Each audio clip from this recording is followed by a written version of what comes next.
Luar Kotak Podcast, balik lagi di Dongeng Wayang dengan Pak Nanang tentunya. Saat ini masih di episode pertama, part ketiga.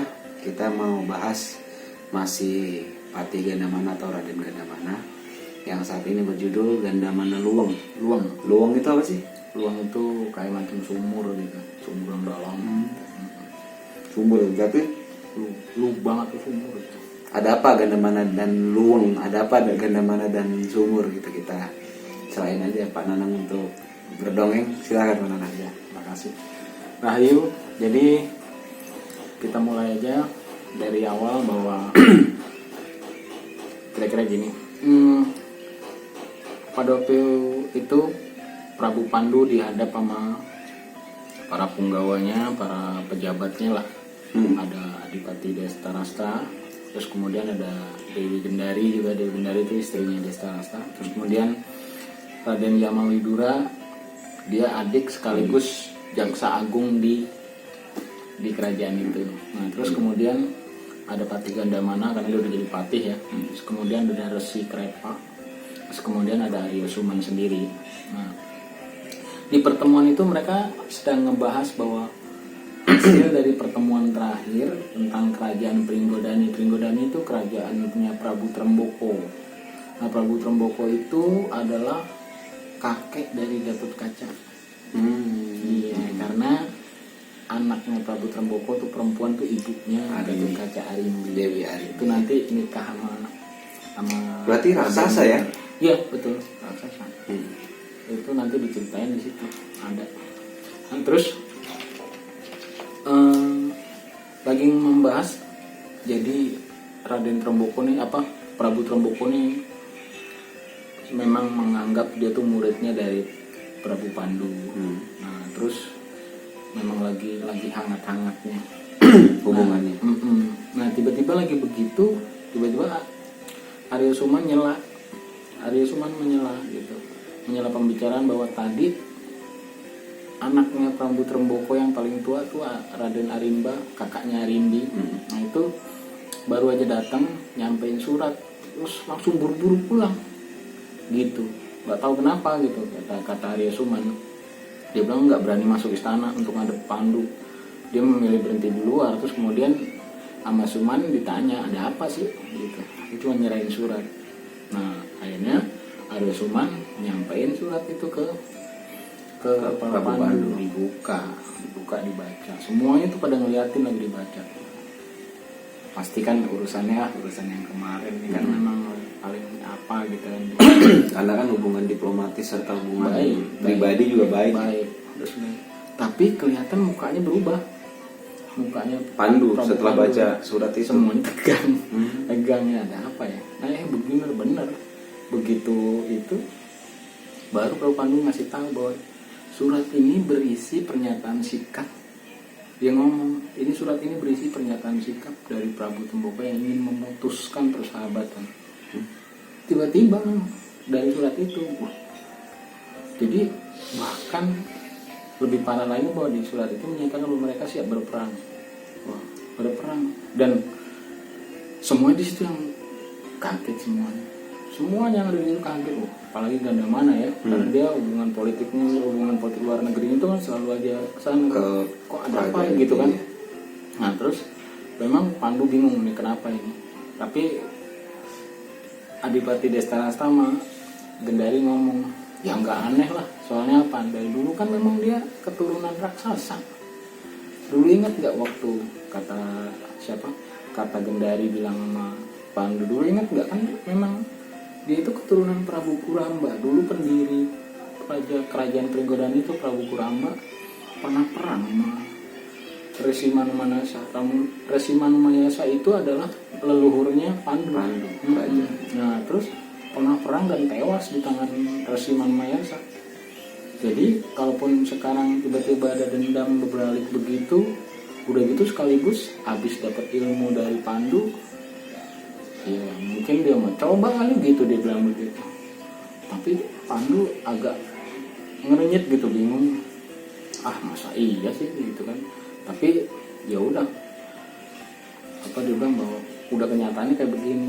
Nah, cuman Jamawidura yang bilang coba deh kita jangan terlalu ini dulu kebingungan main, lebih baik kita cek gitu. Konfirmasi gitu. Pemikiran kayak begitu memang selalu kadang-kadang suka datang dari yang mau hiduran orangnya bijak, adil, makanya taruh jadi jaksa agung gitu. Nah pada saat seperti kayak begitu yang mobil Dura kan udah ngasih tahu kayak begitu, ya udah kita mesti mikir gitu kan, wah mesti harus dicari tahu kenapa ini. Dan benar Prabu Pandu nyetujuin usulan dari adiknya itu, terus kemudian memerintahkan Pati Gandamana untuk ngecek. Biasa kalau lulusan luar negeri Pati Gandamana berangkat kan. Nah ini dia, setelah Pati Gandamana berangkat jadi di luar dugaan Arya Suman langsung ngilang. Habis Pati Gandamana berangkat tuh Arya Suman ngilang. Nah itu ngilang benar, ada yang sadar? nggak ada yang tahu. Jadi apa begitu menghilang begitu, nggak taunya Arya Suman manggil ponakannya dia tuh, jadi anak Destaraka yang sulung Raden Suyudana yang nantinya itu jadi Raja Astina, Prabu Duryana. Kemudian sama adiknya Raden Dursasana, dua. Mereka udah besar kan, udah berumur gitu. Nah, terus kemudian datang begitu, langsung dia bilang bahwa wah gawat, sebetulnya tadi itu paman katanya ngasih surat tuh surat palsu. Nah, baru kan di situ.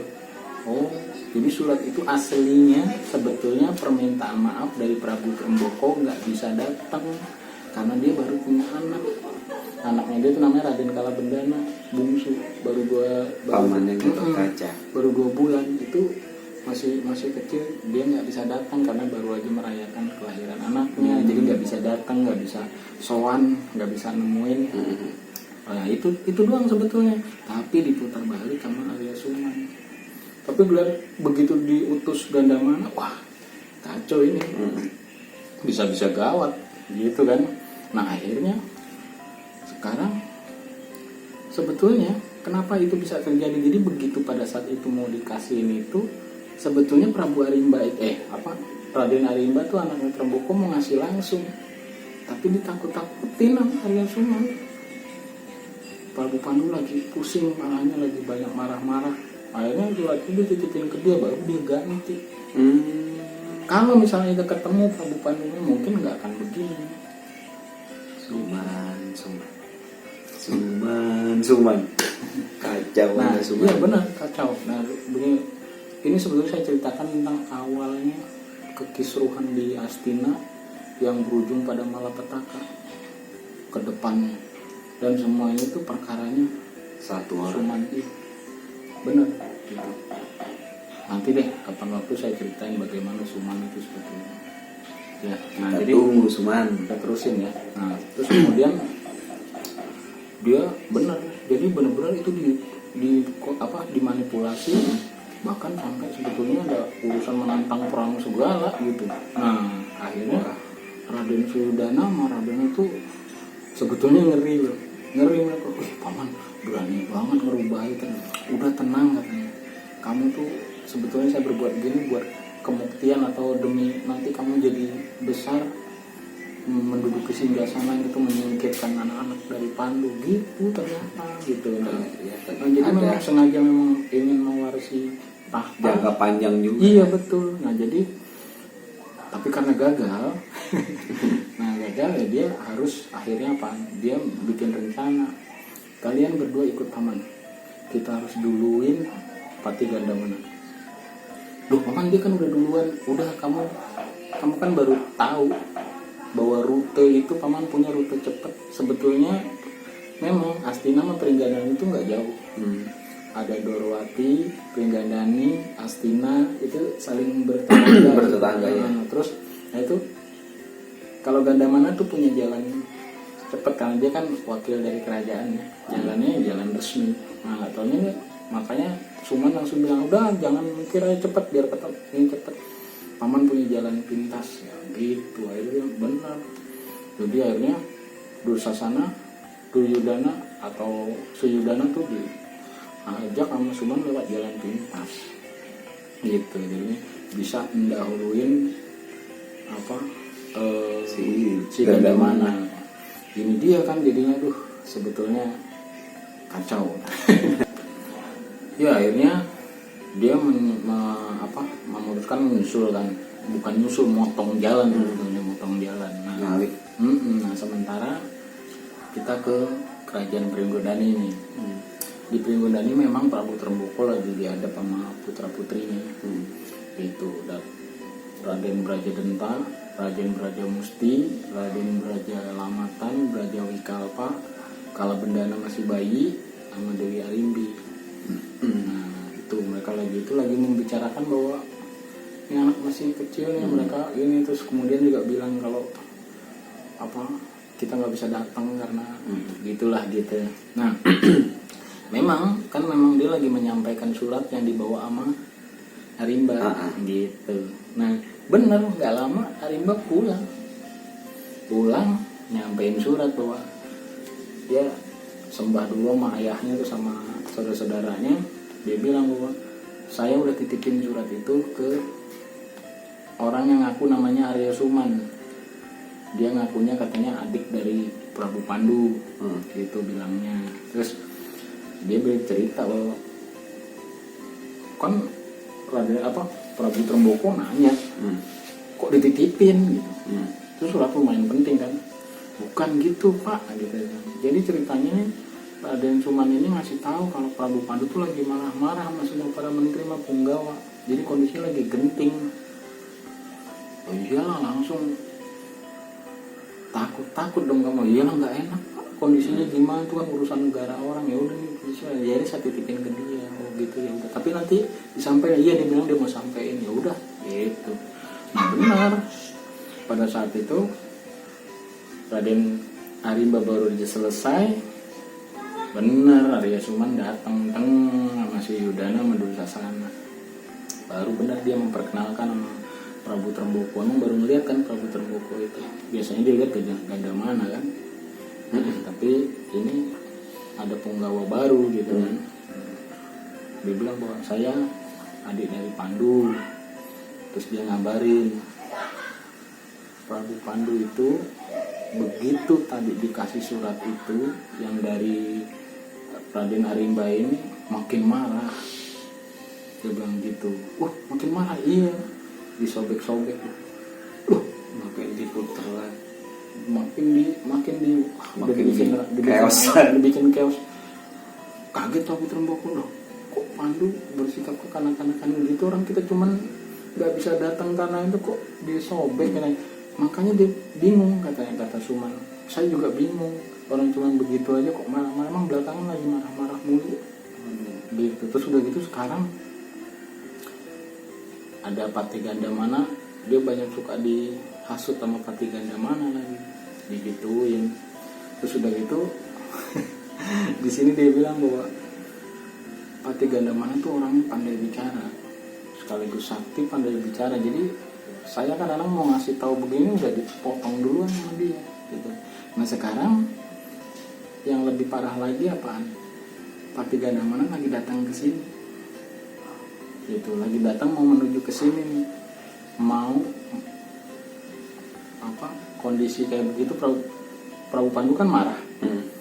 Udah Pati Gandamana diutus supaya mau ngambil Prabu Tremboko dihadapin ke itu. Kenapa secara paksa berbuat kayak begitu? Tipikalnya Prabu Tremboko tuh, walaupun dia orang yang sangat patuh ini, tapi ini urusan harga diri, kedaulatan negara. Dia seorang Prabu, enak aja. Dan satu, mereka negara merdeka, merdeka. Jadi negara yang benar berdaulat, nggak ada istilah ini negara merdeka mana. Enggak, jadi marah lah. Nah marah terus kemudian dia bilang, kalau gitu caranya langsung dia memimpin anak-anaknya, hadang Gandamana, nggak usah ketemu aku dulu, kalian hadang gitu. Dia bilang gitu. Udah kena anak ini hasutan, benar. Nah di sini terjadi, langsung berangkat Raden Arimba sama adik-adiknya, kecuali si bayi sama Arimbi itu berangkat disertai pasukan. Kayak main-main bawa pasukan buat menghadang Nggak satu orang ganda mana. Mereka belum tahu kalau satu Oh. orang gitu. Nah akhirnya udah datang begitu nah ini dia benar datang ganda mana sendiri, begitu sendiri nggak pakai nggak langsung dihantam sama pasukan itu.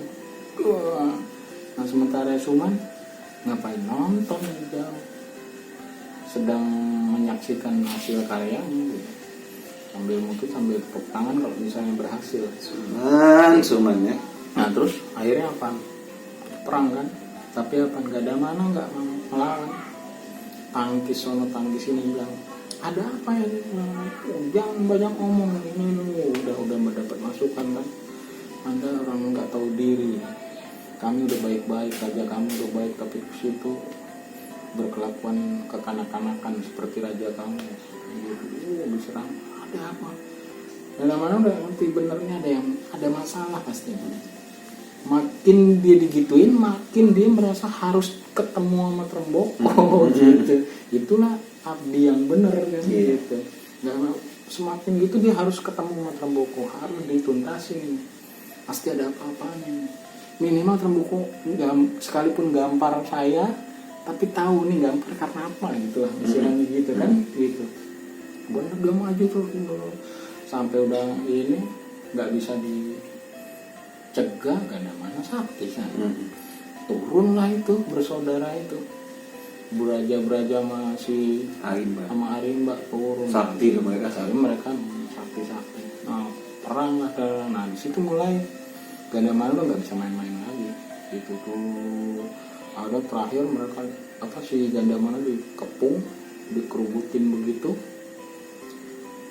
nggak tahan ganda mana langsung dia istilahnya langsung merapal ajinya, aji ungkal bener sama Bandung Bondowoso dihantam bubar langsung mental raksasa itu mereka. Berikut sama para wadia balanya gitu, tentaranya bersih pada mental jauh jalan lagi. Mental tuh Arimba mental tuh jatuh deket Suman, langsung dipegang sama Suman. Ngadepin dia jangan kayak begitu, belum mau 1000 orang juga nggak bakalan menang. Gituin dia bilang, orang ini sakti banget. Nah ini pakai akal. Gimana paman? Gitu. Saya tahu di Pringganan ini kan ada sumur, dia bilang gitu. Nah dia sebutlah sumur di situ. Sumur mana? Udah Pak, kamu kan orang Pringganan pasti tahu. Oh sumur yang dalam beracun itu. Iya. Loh, apa hubungannya sama Gandama? Suruh minum? Bukan. Kamu berdiri di depan sumur itu, ledekin dia, bikin dia marah. Nanti pada saat dia mempergunakan ilmunya belabak pengantul-antul yang lompat tantang di situ. Oh ngerti, gitu kata si Arimba ngerti. Cuman itu ngadepin dia. Kalau enggak dia nggak akan kelawan. Iya benar. Untung dikasih tahu. Padahal dia nggak tahu, dia ngasih taunya yang jahat. Padahal dari segi kesaktian Arimba juga seorang yang sakti. Tapi ketemunya ganda mana? Ganda mana? Udah seperti ini kan memang labelnya ganda mana. Sekali ini saya kasih inian bahwa ganda mana adalah patih dari negeri Astina, negeri besar dan udah pasti mumpuni dalam hal kesaktian. Sudah gitu wakil dari Prabu Pandu. Nah itulah makanya kondisinya begitu. Nah terus benar begitu dia ganda mana jalan lagi disongsong manggil langsung, pengecut beraninya main pakai ajian begitu. Kadang-kadang diem aja, diledekin terus, dasar itu baru dikeluarin omongan-omongan nyakitin, lecehin, marah. Kadang-kadang diuber bener nggak lama dia ngeluarin ajian itu, babak pengantrolan tuh lompat. Itu kalau dia ngerapal ajian itu sini ke Bogor cuma 3 kali lompat, kayak Hulk ya. 3 kali lompat, dong, ini langsung dia lompat, begitu mau lompat mau ikut mau ngelabrak dia kan berdiri di depan persis sumur. Jadi badan raksasanya itu nutupin sumur, nggak terasa, nggak kelihatan gitu. Jadi nggak kelihatan lah dari angle-nya itu si ganda mana. Begitu pada itu dia main mana mau nyerang tuh, begitu pas udah dekat dia menghindar langsung plus masuk ke sumur, teriak langsung Arya Suman, Dursasana Suyudana, ponakannya itu uruk nalar langsung anak-anaknya itu, anak apa mantu sih, siapa ponakan langsung diambil diurukin, anak-anaknya Tremboko juga nalar bantuin, udah itu batu apa kerikil apa segala macam pohon, patahan pohon dimasukin gitu ke urut ganda mana, terus sampai terjadi gundukan, bukan hanya rata, gundukan, udah diem di situ. Terus masih kelihatan tuh ngebul ini, memang kan itu sumurnya beracun, ada asapnya gitu. Udah rencananya berhasil, menurut mereka mati gitu. Udah setelah itu kemudian nggak ada suara, akhirnya Raden Arimba senang terus deketin Arya Suman bahwa Raden Arimba bilang terima kasih bahwa ini udah bisa diatasin, jadi nggak perlu bapak saya yang ngatasin permasalahan ini, bisa diatasin. Nah, melihat begitu langsung Raden Arimba mengundang makan. Ya udah kalau itu kita ngobrol sama bapak di sana sama Prabu Tremboko, kita Suman langsung. Kalau yang udah situ ntar dulu dia tahu langsung. Oh nggak usah, saya harus ke. Kenapa ntar? Ya kan nanti kebongkar semua. Oh ya. iya. Udah pasti kan kondisinya begitu. Nah akhirnya ya bilang nanti dulu, saya lebih baik nemuin Prabu Pandu, melaporkan ini, terus saya akan coba membujuk Prabu Pandu supaya menyerahkan tahtanya ke saya. Patih. Soalnya kan Patih itu udah mati, Patih yang nggak bener itu kata dia. Patih nggak bener ini udah mati. Nah kalau misalnya saya dapat jabatan Patih, saya akan bekerja sekuat tenaga untuk menyatukan kembali permasalahan ini dan dia bilang begitu. Oh iya deh, udah cabut. Arya Suman cabut sama ponakannya dua. Dan setelah mereka pergi, anak-anak Pringganan juga pulang ke sumur, yang terlihat udah diam, nggak ada suara apa-apa. Di dalamnya ada ganda mana tergabur. Tapi tiba-tiba datang orang mindik-mindik, nggak taunya Yamawidura. Udah nyangka pasti. Iya, nggak taunya apa, dia diem-diem ngikutin, kan? ngikutin ganda mana, karena begitu dia ngeliat, nggak lama kan Suman langsung cabut terus nggak lama dia lihat sekelebatan Suman sama ponakan dua cabut, dia lihat, wah ini ada apa-apa ini pasti. Dia diem-diem dia ikutin lagi. Jadi artinya itu kejadian itu dia lihat semua. Sampai ganda mana dijebak, bertarung dikeroyok dilihat. Tapi memang dia melihat, sadar bahwa kalau nolong ganda mana percuma gitu, bahaya. Padahal ini ponakannya nih, kan dia bawa ponakan dua, Raden Bratasena atau Bima itu masih muda, sama Arjuna masih muda, masih anak-anak. Itu udah gregetan mereka mau nolong. Saya kata Yamawidura mesti tahan sama Yamawidura, jangan benar begitu. Pas udah selesai semuanya itu benar, udah nggak ada sepi, Raden Bima langsung lompat mau ngebongkar. Mau ngebongkar sumur itu. Dia tuh kan melihat tiba-tiba ada pendeta datang. Ya. Udah yang bongkar. Nah, pada saat kemudian mau dibongkar sama Bima, terus tiba-tiba ada pendeta tua datang. Kaget kan Bima, mundur. Yang mau bilang tidur jawab, jangan coba-coba kamu bongkar itu. Oh, langsung yang mau bilang sahabat saya kekubur di sini. Terus dia bilang, iya paman saya kan di dalamnya, ada di dalam. Dia bilang, saya mau tolong. Iya saya tahu, tapi jangan coba-coba, itu sumur beracun. Kamu coba keluar, asapnya keluar mati kamu. Apalagi yang di dalam. Iya, makanya dia bilang, aduh, tapi harus dibongkar ini. Harus dibongkar. Iya, gini, saya bisa nolong. Langsung ngomong sama Mang Widura kan, yang paling tua gitu. Saya bisa nolong saudara kamu keluar dari situ. Waduh, terima kasih banget. Kalau memang mau menolong, aduh terima kasih. Saya ini ngomong sama siapa ya?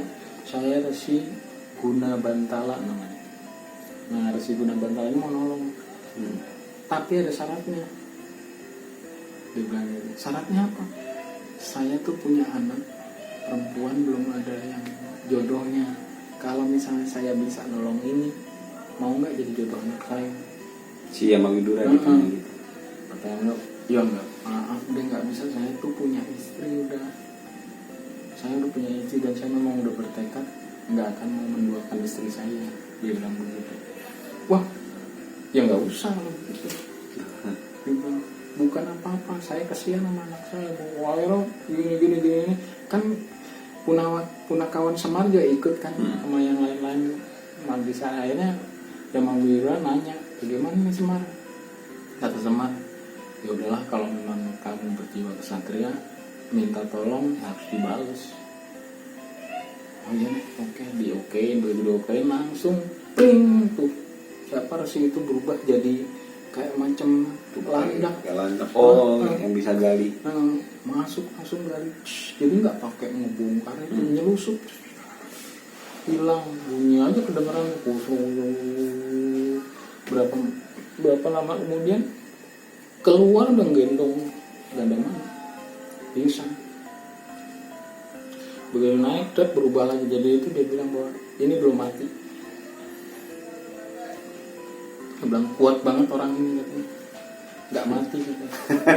Dia bilang, akhirnya langsung bersyukur kan semua, nggak lama siuman.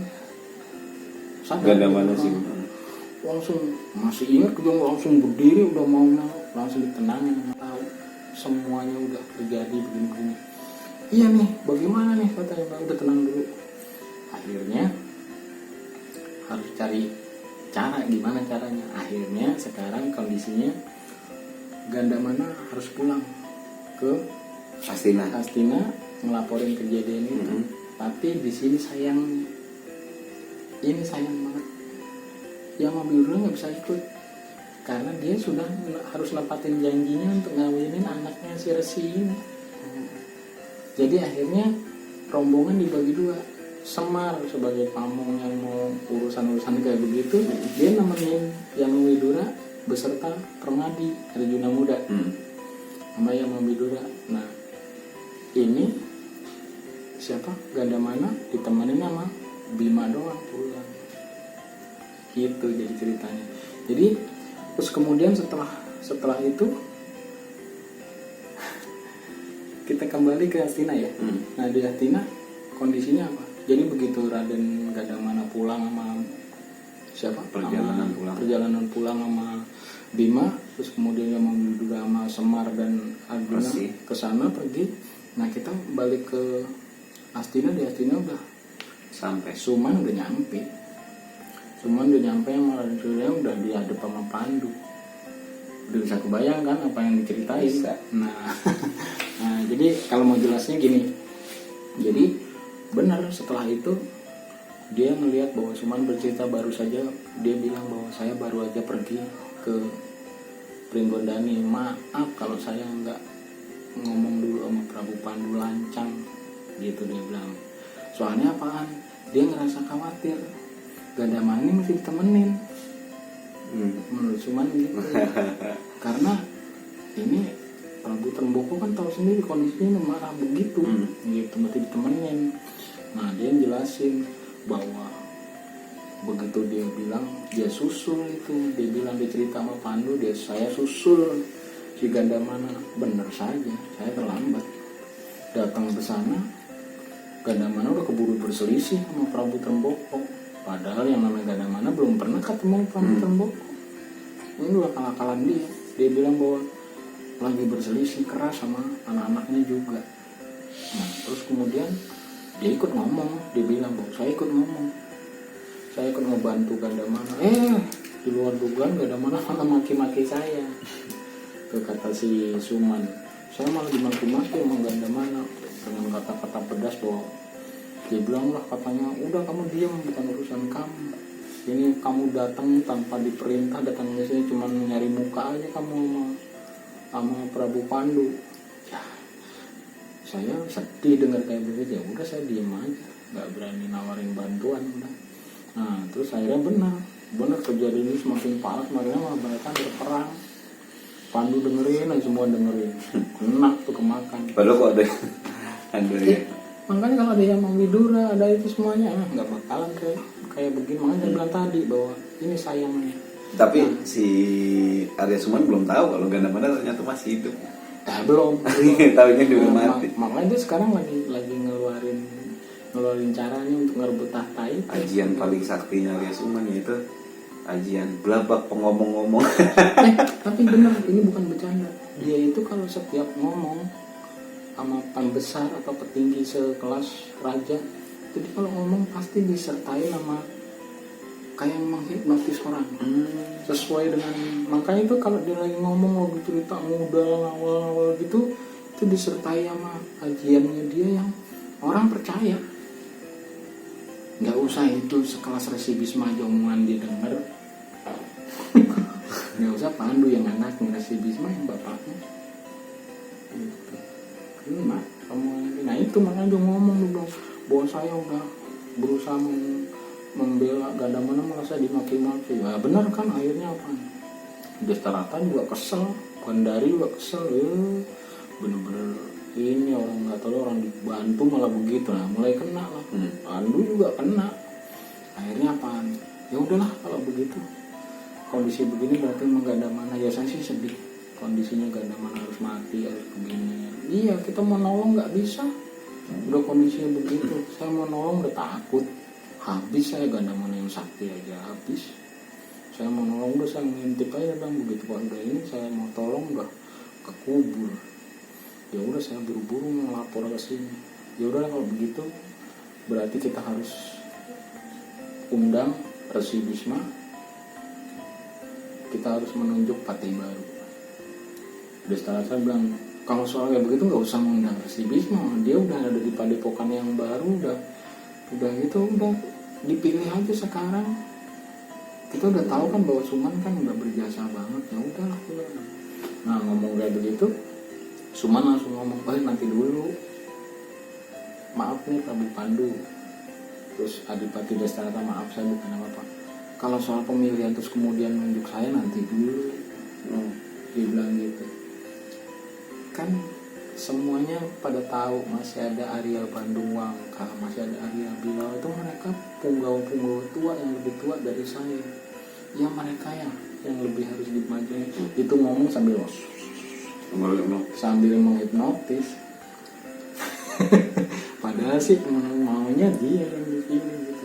Nah benar, begitu pada saat kayak begitu, Destarata mau Pandu, enggak. Saya nggak, bukannya mempertanyakan kompetensi mereka, bukan. Tapi ini bicara bahwa dalam kondisi genting, situ ngambil peran yang penting.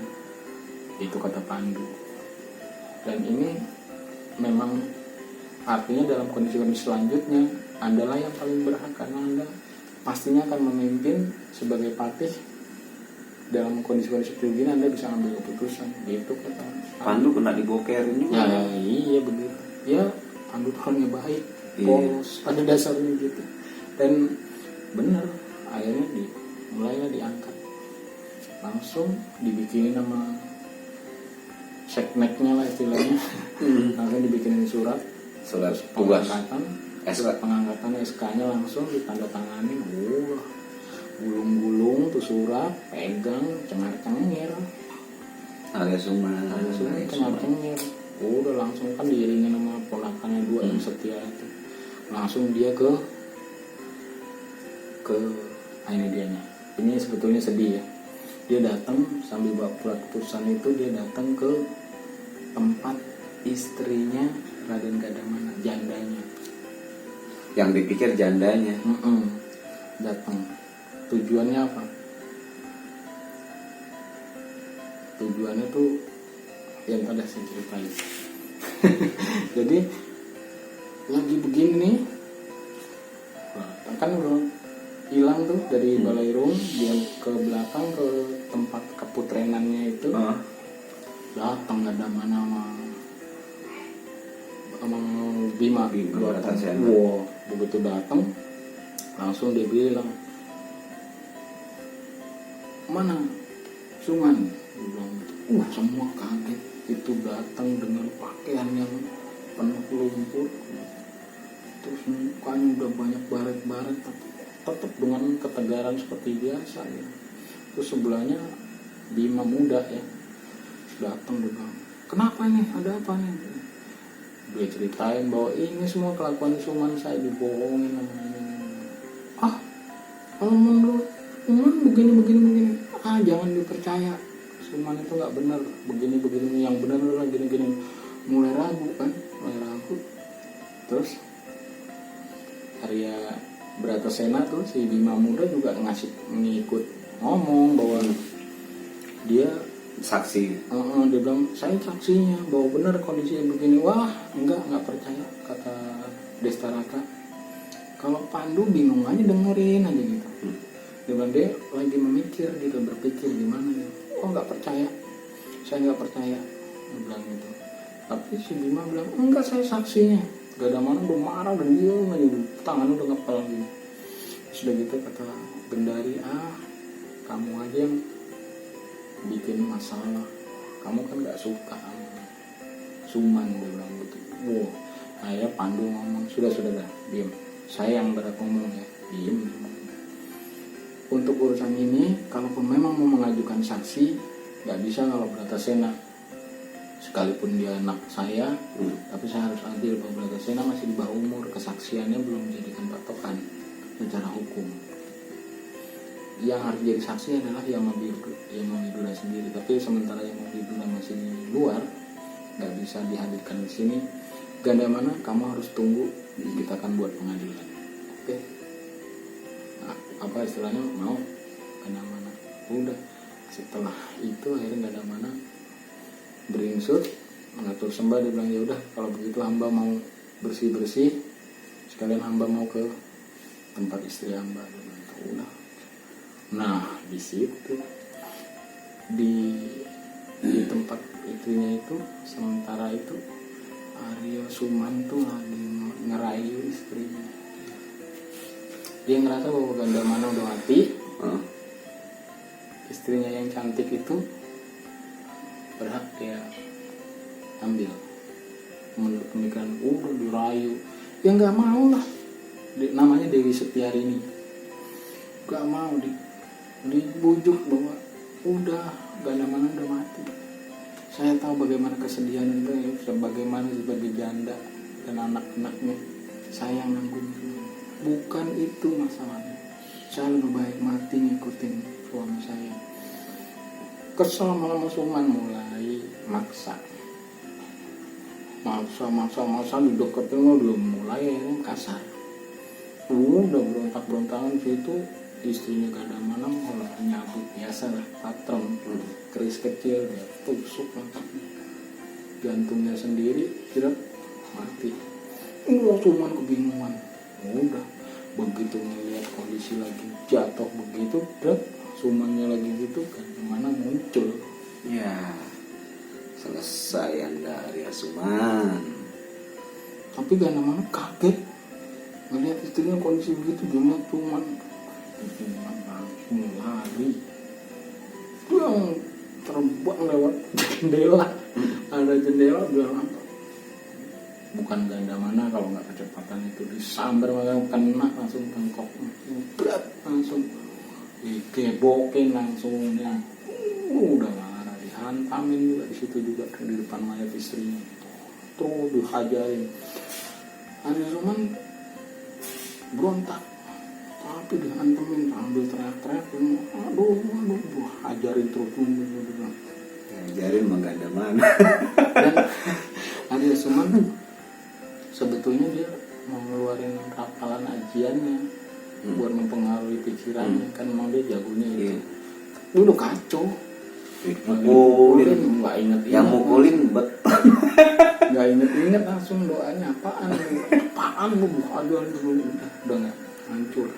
Akhirnya apaan, dalam kondisi begitu itulah bermulai ganda mana Arya Suman yang dulunya ganteng, emang dia tubuhnya kecil tapi keren gitu. tapi memang proporsional gitu, makanya dia juga sampai maju ke jadi itu jadi punggawa di kerajaan karena secara fisik juga memang bagus lah. Tapi itu udah nggak jadi begitu, dihantemin mana hancur badannya, hancurnya ini peang-peang udah kayak mau disobek di sini, dihantam tuh dipukulin matanya, terus tangannya udah bengkok semuanya. Itulah ketika begitu Raden Suyudana sama Raden Musalana dengar kan, udah begitu dulu pamannya udah dikebukin begitu. Kalau kita kan langsung dihantam ganda mana, tapi dia tahu ganda mana, lo menghantam ganda mana, akhirnya 3-3-nya dikebukin. Kan gitu. Akhirnya apa? Ya udah, dia samber Arya Suman dong, dibawa kabur, dihadepin langsung ke Prabu Pandu.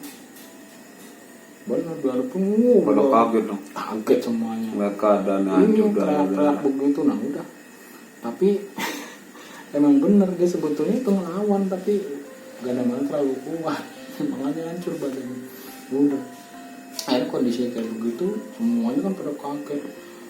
Begitu itu udah dibawa situ, udah ngerintirin, aduh, udah begitu lah. Gendari sama Destarata marah, terus Prabu Pandu juga marah tapi gimana ya, semuanya marah tapi bingung gitu dengan kondisi beliau karena mendadak banget semuanya. Nah,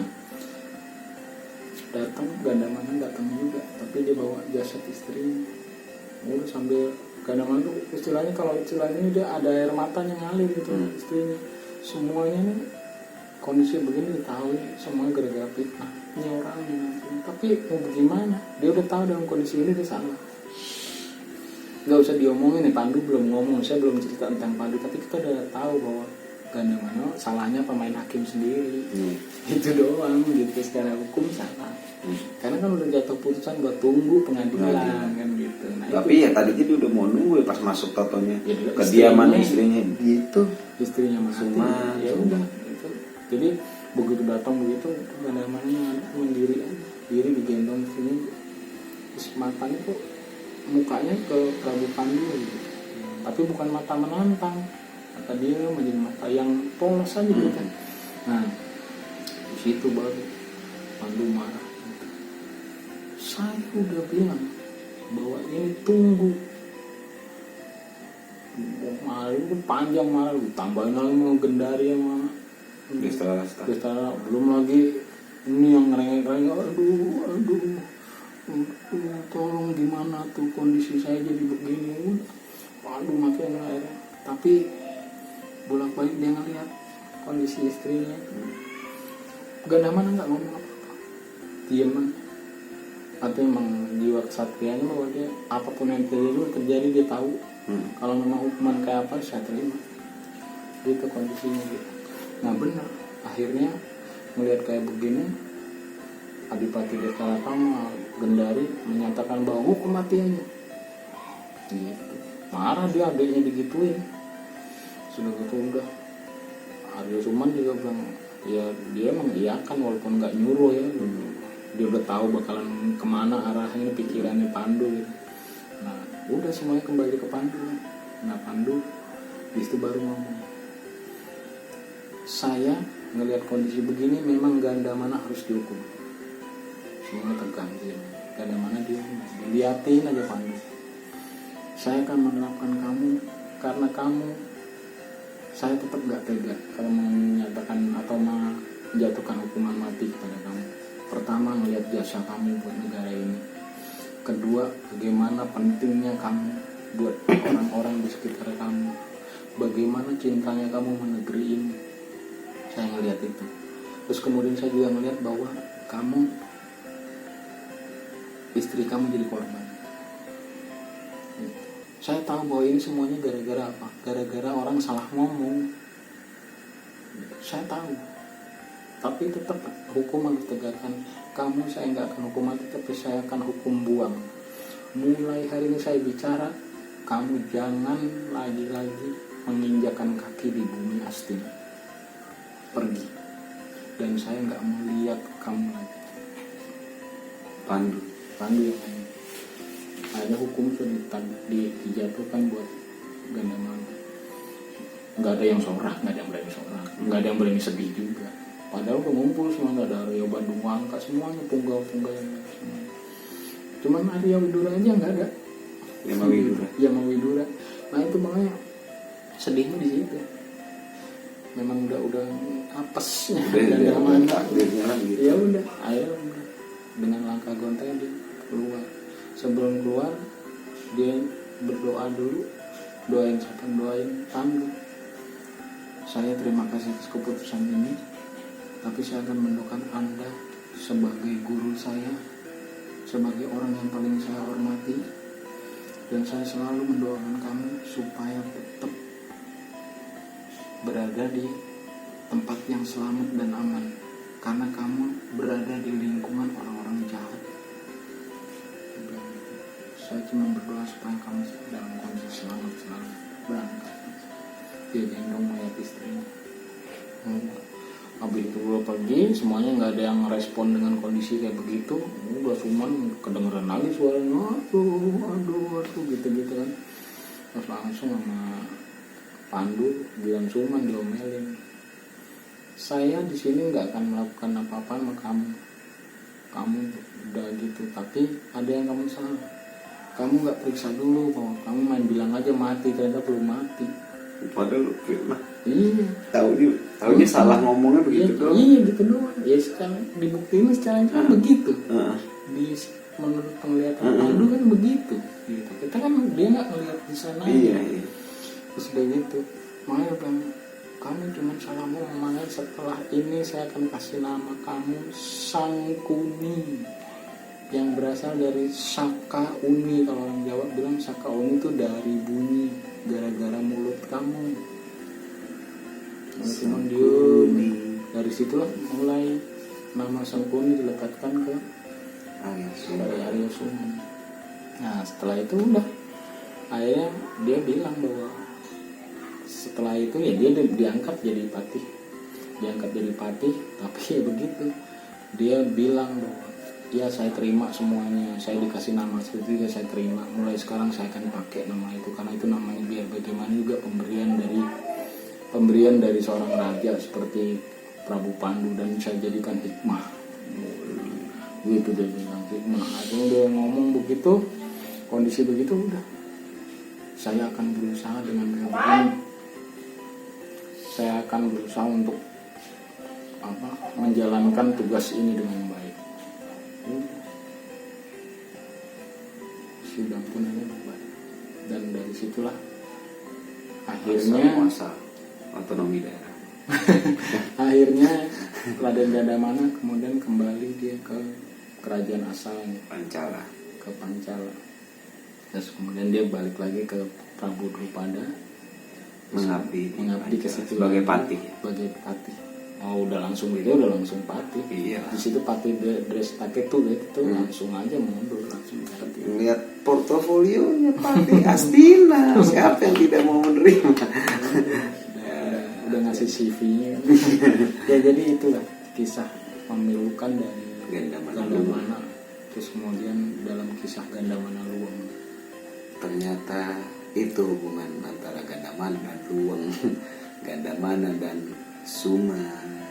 Suman adalah Sangkuni si penghasut, pengfitnah. Jadi kesimpulannya apa?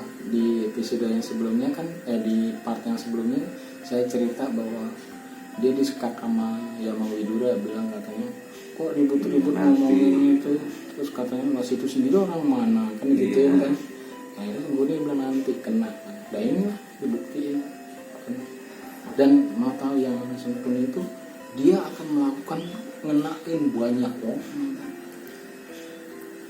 lewat fitnah. Cita-cita itu baik, tapi Anda cita-citanya menjatuhkan orang. Langsung ku dikampret Anda. Ya, jadi sampai di sini ya. Nah, cerita dari Gandamana Luweng. Ternyata Gandamana akhirnya jadi orang buangan dari Astina. Dia kembali ke kerajaan Pancala, mengabdi kepada Prabu Drupada yang tidak lain adalah kakak iparnya atau Raden Sucitra, lawannya di sayembara sebelum cerita ini. Ya, terima kasih Pak Nanang untuk dongengnya. Di selanjutnya masuk ke part keempat adalah gugur. Bagaimana gugur dalam sayembara ya? Sayembara untuk ponakannya ya. Ini orang bukan hanya mengalahkan tapi membuat dia gugur. Siapa lawannya di sayembara tersebut? Kita nantikan ceritanya ya. Terima kasih, selamat malam. Rahayu.